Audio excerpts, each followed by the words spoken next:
All right, we want to talk about replication.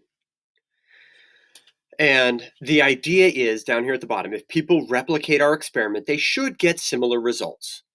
And so what we want is a larger sample. The larger the sample that we start with, and usually it's a group of volunteers, but that's fine. Let's just talk about a sample of 2 mice, all right?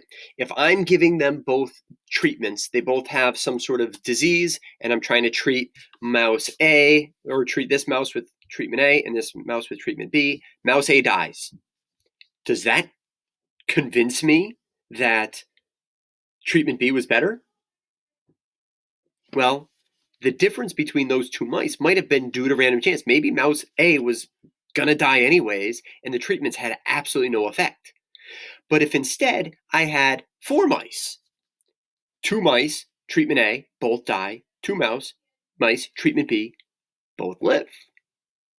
Are we convinced? Well, it's a little less likely to be due to random chance, but if I randomly put 4 mice into a group, the probability that 2 are going to be in the living group and 2 are going to be in the dying group is actually pretty high.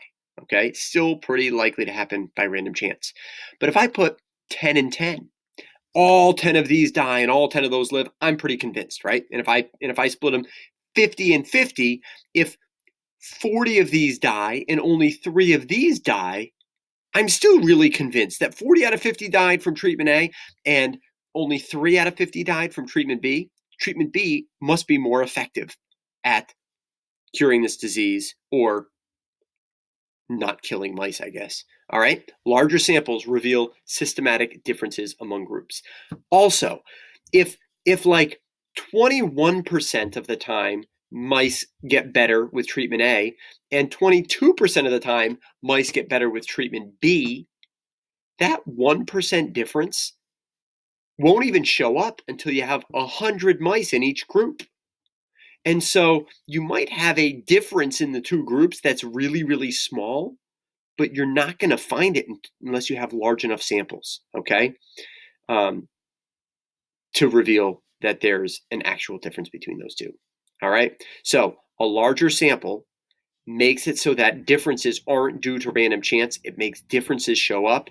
And then if someone copies our experiment, they won't get different results because of random chance.